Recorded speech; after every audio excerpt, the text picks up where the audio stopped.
আকাশবাণী কলকাতা, সমীক্ষা। শিরোনাম আমিনাদের কথা।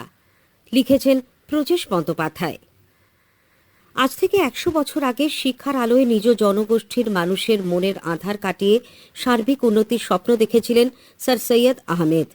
দেশের মুসলিম সম্প্রদায়ের শিক্ষার জন্য তিনি যে উচ্চশিক্ষা প্রতিষ্ঠান গড়েছিলেন তাই এখনকার আলিগড় মুসলিম বিশ্ববিদ্যালয়। যদিও বর্তমানে সেখানে সব সম্প্রদায়ের পড়ুয়াদের জন্যই শিক্ষার ব্যবস্থা আছে। বিখ্যাত এই শিক্ষা প্রতিষ্ঠানটির ১০০ বর্ষ উদযাপিত হচ্ছে। প্রধানমন্ত্রী নরেন্দ্র মোদী আলিগড় মুসলিম বিশ্ববিদ্যালয়ের সেই সমারোহের উদ্বোধন করে মুসলিম মহিলাদের শিক্ষা ও ক্ষমতায়নের ওপর বিশেষ জোর দিয়েছেন। তিনি বলেছেন, মুসলিম ছাত্রীদের মাঝপথে স্কুল ছুট হওয়ার হার ইদানিং উল্লেখযোগ্যভাবে কমেছে। আগে এই হার ছিল ৭০%, বর্তমানে তা কমে প্রায় ৩০% হয়েছে। সংখ্যাতত্ত্বের এই হিসেব যে উৎসাহব্যঞ্জক তা বলা যেতেই পারে। তবে শুধু মেয়েদের শিক্ষা নয়, দেশের উন্নয়নের মানচিত্রে মুসলিম সমাজের পিছিয়ে থাকা সরকারি বেসরকারি নানান সমীক্ষায় বোঝা যায়। দারিদ্র্য যে এর অন্যতম কারণ, বিশেষজ্ঞরা তেমনটাই ইঙ্গিত করেন।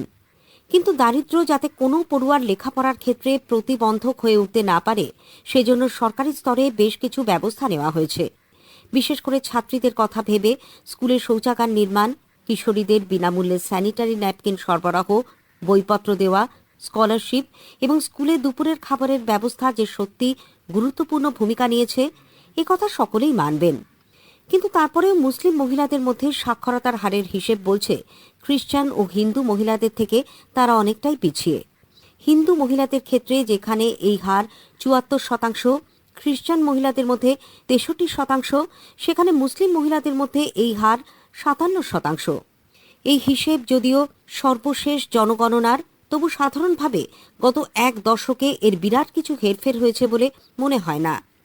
২০০০-২০০১-এ নেহেরু স্মারক সংগ্রহালয় ও গ্রন্থাগারের পক্ষ থেকে দেশের ১২টি রাজ্যের ৪০টি মুসলিম অধ্যুষিত জেলায় সমীক্ষা চালানো হয়েছিল মুসলিম জনগোষ্ঠীর শিক্ষা নিয়ে।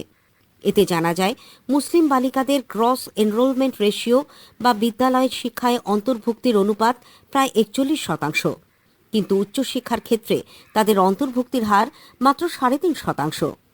আসার কথা ২০১৩-১৪ জাতীয় নমুনা সমীক্ষায় এই হার অনেকটাই বেড়েছে, কিন্তু এখনও ২২% মুসলিম বালিকাকে শিক্ষার অঙ্গনে নিয়ে যাওয়া সম্ভব হয়নি।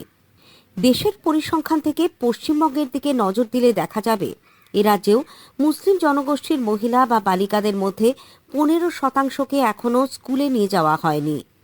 প্রতিটি ট্রাস্টের তথ্য বলছে, রাজ্যে উচ্চশিক্ষায় মুসলিম ছাত্রীর উপস্থিতি মাত্র ২.৭%। মুসলিম প্রধান এলাকাতেও শিক্ষার পরিকাঠামোয় চোখে পড়ার মতো ঘাটতি আছে।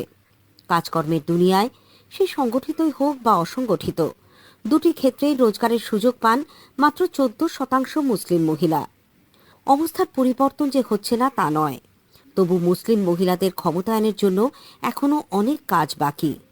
বিশেষজ্ঞরা এক্ষেত্রে ৩টি প্রধান বাধা বা প্রতিবন্ধকতার কথা বলেন।